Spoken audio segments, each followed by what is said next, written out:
Bonjour et bienvenue sur le plateau de Bonjour chez vous. Aujourd'hui, nous vous posons une question. Avez-vous encore du zèle pour Dieu? Et oui, nous savons, entre le confinement, les églises limitées en nombre de places, pour certains d'entre nous, ça a peut-être été difficile cette période et notre zèle s'est peut-être refroidi. Mais aujourd'hui, nous voulons vous encourager. Si vous aviez du zèle avant, vous pouvez le retrouver et on va en parler aujourd'hui. Et j'ai 3 chroniqueurs sur le plateau. Quel privilège d'avoir des chroniqueurs zélés. C'est pratique d'être marié, vous avez le droit de vous asseoir à côté. Ouais, c'est un privilège. Hein. C'est un privilège que nous prenons avec Action de Grâce. C'est beau ce que tu dis. Aujourd'hui, on va parler de ce zèle qu'on a pour le Seigneur et nous devons en avoir en fait tous les jours, mais ça s'entretient. Et puis, l'Église locale fait partie des moyens qui entretiennent notre zèle, notre consécration, notre passion pour Dieu. Mais comme je le disais, c'est pas toujours facile parce que certains d'entre nous, peut-être, ça fait 6 mois qu'on n'est plus allé à l'Église. Il y a certaines églises qui ont fermé leurs portes, qui ne pouvaient plus accueillir de monde. Le gouvernement n'accepte pas que les églises réouvrent ou limite à 25 personnes. Autant dire que ça vaut pas la peine d'ouvrir l'église. Et vraiment, pour certains, c'est plus difficile. Donc, on va en parler aujourd'hui. Et Omer, tu vas faire une rubrique conseil du coach tout à l'heure. Effectivement, on va parler de comment, justement, dans un contexte différent de ce que nous connaissons, comment servir Dieu. Parce qu'en fait, il est toujours possible de servir Dieu. Amen, amen. Et c'est la bonne nouvelle. C'est la bonne nouvelle si on est zélé. Yeah. On dirait une publicité. C'est très fort. Allez, on va commencer tout de suite avec toi dans la pensée du jour.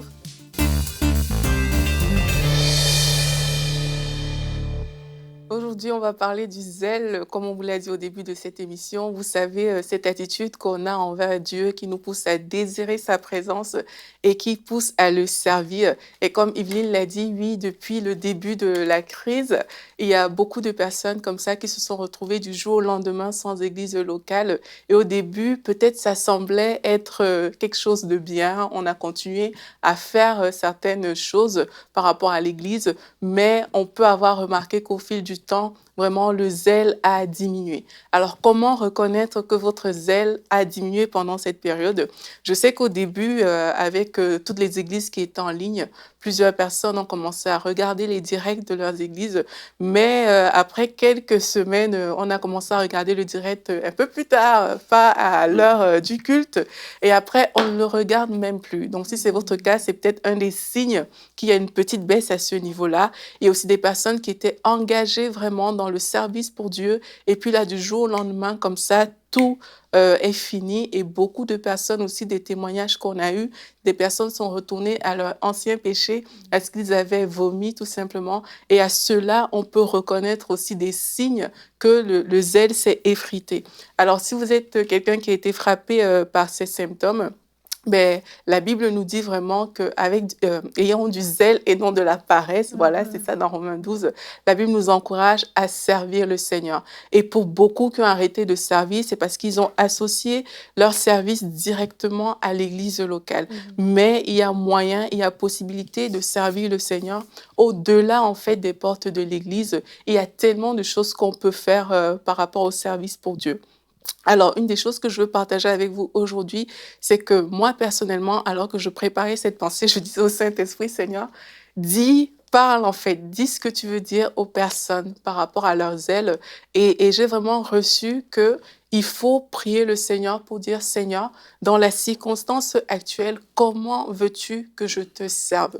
Et vous allez voir que votre service, en fait, pour Dieu est appelé à passer à un niveau supérieur. Ça, c'est vraiment des choses que j'ai reçues comme ça. C'est qu'il y a l'espace de votre tente au niveau du service est appelé à grossir, en fait, à grandir.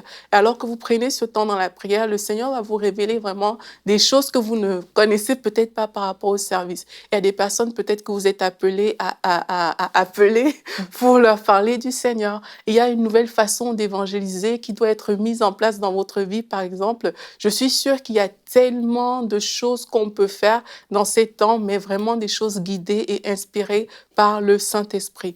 Alors, je vous encourage à faire ainsi vraiment, ouvrez vos cœurs à ce que le Seigneur veut faire avec vous. Et même si vous réalisez que le zèle s'est effrité, qu'il y a beaucoup de choses qui ne sont plus là comme auparavant, vraiment, c'est à vous de vous donner les moyens avec le Saint-Esprit de dire, Seigneur, je choisis de te servir dans ce temps.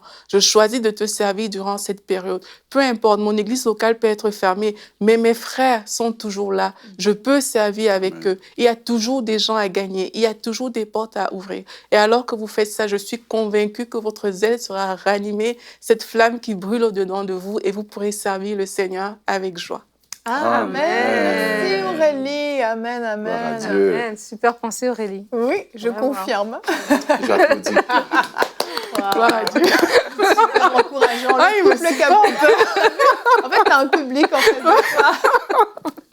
On réalise dans ces moments-là l'importance de notre église locale. Vraiment, ça manque en fait quand on ne l'a plus. C'est quelque chose qu'on a tout le temps et puis tout à coup on ne l'a plus et on réalise que bah oui, ça nous entretenait, c'était bon pour nous.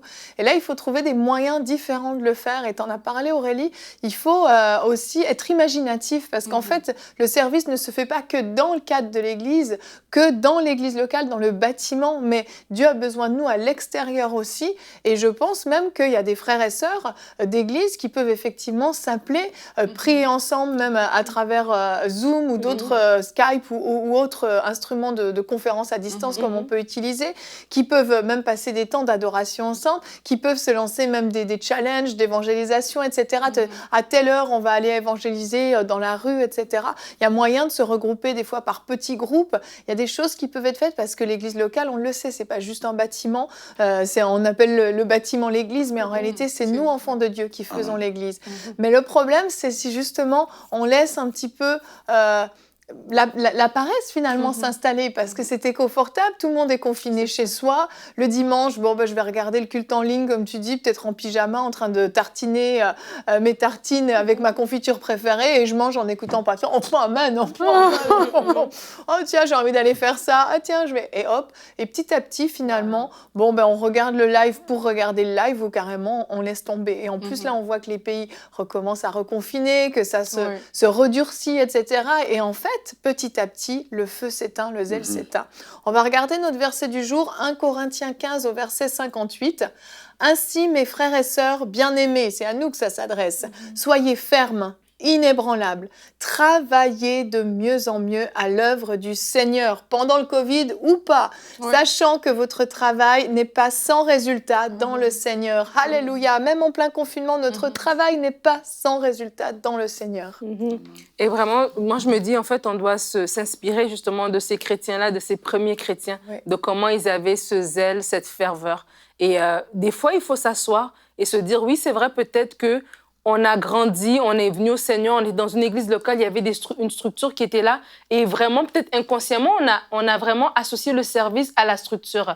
Et c'est peut-être aussi une réadaptation. Je crois que pour chacun d'entre nous, c'est de se dire, OK, le temps que ça va durer, cette période de Covid, je ne sais pas combien de temps elle va durer, mais pendant cette période, je dois quand même être actif. Mais c'est certain que cette période vient me déstabiliser dans mon habitude et je dois me réapprendre. Je dois juste déjà écouter le culte en ligne. Puis pour certaines personnes, c'est difficile, mais il faut se réadapter que pour le moment, c'est ça qu'il faut faire. Et de la même manière aussi par rapport au service, c'est ça que j'ai beaucoup aimé la pensée d'Aurélie, c'est de faire cette prière, Seigneur, montre-moi comment servir. Peut-être que moi, j'étais habituée qu'on me dise comment servir. Donc, je savais que j'étais sur l'équipe du ménage un dimanche sur deux, ou je savais que j'étais à la pouponnière une fois par mois, et je savais, je venais, OK, c'est ça que je dois faire. Mais maintenant, c'est comme si j'ai pas de patron. Je suis livrée à moi-même, en fait. Et je dois maintenant dire, OK, Saint-Esprit, guide-moi. Et comme tu dis, peut-être ce serait des appels au téléphone, faire un suivi des membres. Peut-être ce serait aller dans la rue. Peut-être ce serait de dire, OK, comment est-ce qu'on peut réimaginer les choses? Notre église est fermée. Peut-être ce serait aider au niveau des médias.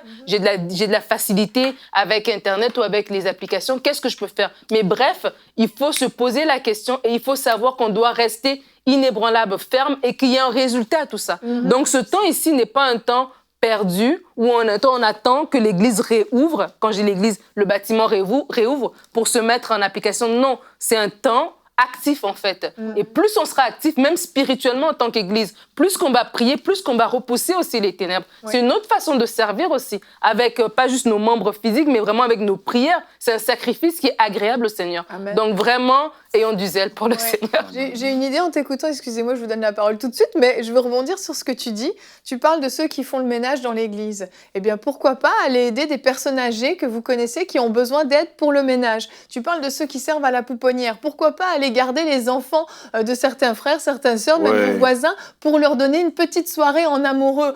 Je sais pas, on est à l'accueil, mais pourquoi pas prendre du temps pour appeler les gens, juste prendre de leurs nouvelles, comme vous le faisiez le dimanche. Bonjour, comment tu vas ma sœur? Comment tu vas mon frère? Juste ça, en fait, ce service qu'on fait dans l'église peut très bien être fait en dehors de l'église.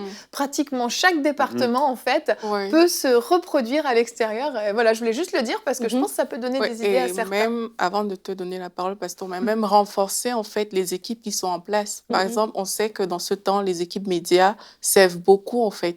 Et il y a peut-être des gens qui n'étaient pas dans les médias, mais qui sont appelés à renforcer ces équipes-là pour qu'il y ait un certain roulement. Donc vraiment, c'est quand on veut, en tout cas, c'est possible. Et comme Nadine a dit, il ne faut pas négliger le fait que derrière, il y a des résultats. Quand on a du zèle pour Dieu, en fait, ce n'est pas d'abord la quantité qui compte, c'est vraiment la qualité du service qu'on rend à Dieu qui compte. Et on rend service à Dieu, mais parce que Dieu nous le demande, en fait. On dit « ayez du zèle et non de la paresse ». On n'a pas dit « ayez du zèle lorsqu'il n'y a pas le confinement ». C'est vraiment « ayez du zèle et non de la paresse ». Et quel que soit le temps, ça doit s'appliquer en fait dans notre vie. Et une fois que tu saisis cette parole, mais là tu commences à t'activer, peu importe la situation, peu importe le contexte, je veux manifester mon zèle pour Dieu et c'est comme ça qu'on voit les résultats aussi. Amen. Et en fait, c'est pas ce que nous devons comprendre, c'est que ce que nous vivons n'est pas nouveau, c'est déjà arrivé. Et la Bible nous prévient que ça va arriver. C'est ce qui nous avait prévenu que ça allait arriver. Et en fait, j'encourage tout le monde à relire le livre des Actes des Apôtres. Nous devons redevenir les chrétiens et l'église des Actes des Apôtres. L'église des Actes des Apôtres n'était pas une église bâtiment, mais c'était une église, je dirais, organique, qui vit au travers de ses membres. Donc, quand ils pouvaient se réunir, ils se réunissaient. Et quand ils ne pouvaient pas, ben, chacun était serviteur de Dieu.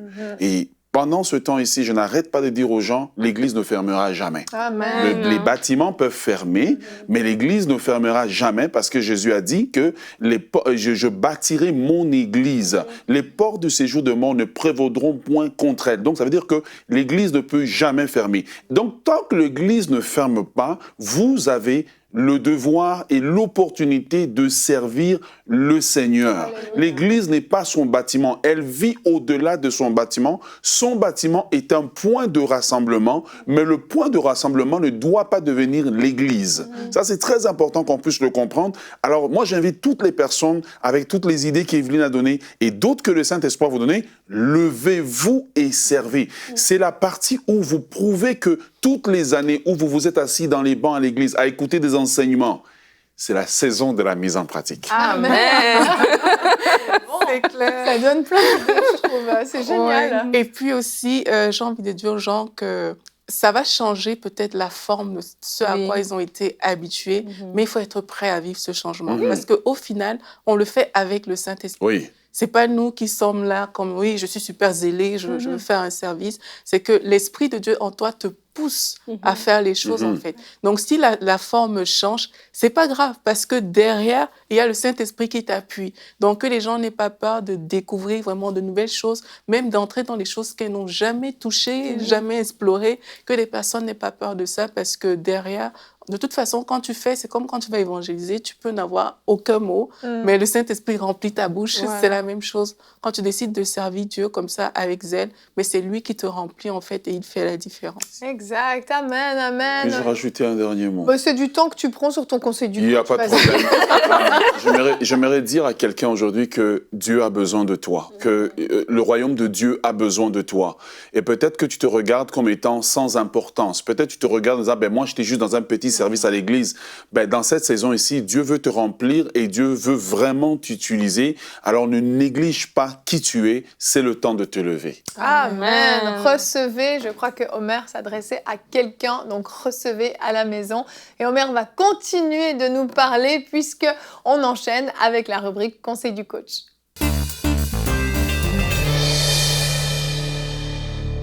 Alors aujourd'hui, j'aimerais vous parler de comment servir Dieu dans un contexte particulier. C'est sûr que présentement, nous vivons dans un contexte dans lequel nous ne sommes pas habitués. Nous avons été habitués à l'église bâtiment, nous avons été habitués à l'église rassemblement, et là nous sommes dans un contexte de l'église dispersée. Et malgré cela, Dieu s'attend à ce que vous puissiez le servir. Mais j'aimerais dire que c'est normal que nous soyons déstabilisés. C'est normal que nous ayons perdu nos repères. C'est normal que nous nous sentons déboussolés.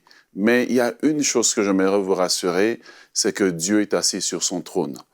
Ésaïe disait que l'année de la mort du roi Osias, j'ai vu le Seigneur assis sur son trône. Donc, l'homme qui était assis sur le trône n'était plus, mais Dieu était assis sur son trône. Dieu est toujours stable malgré l'instabilité du monde, malgré l'instabilité du contexte actuel. Dieu est stable. Et tant que Dieu est stable, tout va bien. Deuxième des choses que j'aimerais vous dire, c'est que lors du déluge au temps de Noé, la Bible dit que l'Éternel était assis sur son trône. La stabilité de Dieu, c'est ce qui nous garantit un avenir. La stabilité de Dieu, c'est ce qui nous garantit que nous pouvons, avec assurance, continuer à le servir. Alors, Dieu s'attend à ce que vous puissiez le servir, même si votre contexte n'est pas un contexte auquel vous êtes habitué. La troisième des choses que j'aimerais vous dire en introduction, c'est de comprendre que servir Dieu est une bénédiction. C'est de comprendre que servir Dieu, même quand notre contexte a changé, est une bénédiction, mais servir Dieu aussi nous garantit que nous maintenons en fait notre foi, parce que quand nous ne servons pas, nous avons aussi la tendance à vouloir retourner dans nos anciennes habitudes, mais je prie que cela ne soit pas ta part. Tu es la personne que Dieu cherche dans ce contexte pour faire la différence. Alors, j'aimerais vraiment comprendre que tu puisses comprendre que je suis ici pour t'encourager, te donner des conseils simples mais pratiques qui vont t'aider. Car les chrétiens qui nous ont précédés depuis le début de l'Église ont servi parfois dans des conditions difficiles. Les conditions difficiles ne sont pas une excuse pour abandonner Dieu, ne sont pas une excuse pour abandonner le service de Dieu, mais c'est là, au milieu des ténèbres, que nous sommes appelés à briller. C'est là, au milieu des ténèbres, que nous sommes appelés à exceller. C'est là, au milieu des contextes difficiles, que nous allons prouver à nos pasteurs, à ceux qui nous ont enseigné depuis des années, que tout ce que vous nous avez enseigné est demeuré dans notre cœur et nous sommes assez matures maintenant pour mettre notre zèle en action pour l'avancement du royaume de Dieu. Donc cette saison, c'est ta saison. Cette saison, c'est notre saison. Nous n'avons pas nécessairement besoin d'un bâtiment, mais nous avons besoin du Seigneur. Les bâtiments peuvent disparaître, mais le Seigneur est toujours assis sur son trône et tu es cette personne-là que Dieu veut utiliser. Alors, présentement, j'aimerais te dire que la clé essentielle pour servir Dieu dans un contexte auquel on n'est pas habitué, un contexte pour lequel personne n'a souhaité, un contexte qui nous fait mal, de ne pas voir nos frères et sœurs, de ne pas voir nos amis, la clé essentielle, ça s'appelle l'innovation. Et je le répète, c'est l'innovation. Pourquoi l'innovation? Eh bien, par définition, l'innovation, en fait, consiste à faire des changements dans quelque chose d'établi, notamment en y introduisant des nouvelles méthodes, des nouvelles idées. Donc, ce contexte dans lequel nous sommes le Saint-Esprit veut ouvrir nos esprits, nos pensées, pour y déverser des nouvelles idées. Mais il ne peut pas le faire alors que nous vivons dans la peur, alors que nous vivons dans le manque de foi, alors que nous vivons en négligeant de suivre les différents services que nos églises font en ligne. Le Saint-Esprit veut déposer en nous des idées et nous allons le voir. Alors, lorsqu'on parle d'innovation, eh bien, il y a ce que j'appelle les 5 C de l'innovation. 5 C, la lettre C, c'est la 3e lettre de l'alphabet. 5 C qui nous permet de pouvoir être des gens qui vont innover. Ensuite, nous allons voir quelques exemples bibliques. La première chose qui nous amène à innover, c'est le cœur. avoir le cœur pour Dieu. Ayez un cœur pour Dieu, même si vous êtes en prison, même si vous êtes dans une communauté dans laquelle vous êtes le seul chrétien. Le cœur que vous avez pour Dieu fera la différence parce que Dieu ne regarde pas aux dons, il ne regarde pas au talent, mais il dit « je regarde au cœur ». Il dit « j'ai trouvé dans la maison d'Isaïe un homme selon quoi? Selon mon cœur ». Car Dieu peut donner le talent, mais vous devez développer le cœur pour Dieu. La deuxième des choses, c'est le caractère. Le caractère, c'est ce qui fait que je tiens ferme pour Dieu. Le caractère, c'est ce qui fait que je reste solide dans ce que je crois. Je reste solide parce que je sais que mon Rédempteur est vivant et qu'il se levera le dernier. La troisième des choses qui fait qu'on est un chrétien qui va innover, eh bien, c'est le contexte. On comprend le contexte dans lequel on vit. Et j'ai l'habitude de dire aux gens, et le Seigneur me l'a dit, au lieu de résister, adaptons-nous. Au lieu de résister, de maugréer, de partir dans toutes sortes de théories, c'est vrai, peut-être que c'est vrai ce que vous pensez, mais adaptons-nous. En nous adaptant, nous serons plus que vainqueurs. La quatrième C, c'est la compétence. Peut-être qu'il vous faut acquérir des compétences nouvelles. Peut-être que jusque-là, l'ordinateur était un mystère pour vous. Eh bien, ce mystère peut être dévoilé pour vous. Peut-être que jusque-là, aller dans la rue, c'est quelque chose que vous ne le faisiez pas. Dieu peut vous aider à acquérir de nouvelles compétences. Soit vous-même vous faites des efforts, ou Dieu peut déposer en vous des nouveaux dons, des nouveaux talents, mais c'est acquérir des nouvelles compétences. Et numéro 5, eh bien, c'est la créativité, l'imagination divine. Dans un contexte particulier, et nous allons le voir dans les exemples, il faut que vous puissiez déborder d'imagination. Ce qui semblait inutile hier peut devenir utile aujourd'hui. Priez Dieu pour l'imagination divine. Priez Dieu pour que vous puissiez déborder de créativité. Mais tel que vous le voyez, le point de départ, c'est le cœur. Tout commence par le cœur. Avoir un cœur pour Dieu, avoir un cœur entier pour Dieu, avoir un cœur zélé pour Dieu. Alors, je vous donne quelques exemples dans la Bible qui peuvent nous aider, nous servir de motivation. Eh bien, Joseph se retrouve en prison. En prison, il n'a pas dit « Ah bien, tu sais, là, je suis confiné, je ne veux pas servir Dieu. » Mais dans la prison de Joseph, eh bien, Joseph a développé un service social. La Bible dit que Joseph servait les prisonniers. Voilà, lui-même était prisonnier, mais dans ce contexte, il a dit « Dieu a besoin de moi. J'ai mes deux mains, j'ai ma tête, tout fonctionne bien. Pendant que je m'occupe des autres, Dieu va s'occuper de moi. » Deuxième témoignage que nous avons, eh bien, c'est la jeune servante qui a été menée en captivité dans la maison de Naaman, le Syrien. Elle n'avait rien fait pour la guerre. Elle n'était pas méchante. C'était une petite fille prise par les événements, les circonstances de la vie. Elle aurait pu arriver là, devenir négative. Elle aurait pu arriver là, devenir dépressive, mais dans son confinement, elle n'était pas dépressive. Dans son confinement, elle a utilisé une méthode pour servir Dieu qui est simple. Ça s'appelle le témoignage. Raconter ce que Dieu a fait pour moi. Raconter ce que j'ai vu Dieu faire. Quand elle a raconté ce témoignage, eh bien, un homme auquel elle n'aurait pas espéré que cet homme écouterait, cet homme qui s'appelait Naaman, qui était le maître de la maison, le général de l'armée, qui avait conquis son armée. Eh bien, cet homme est venu et il a eu la guérison.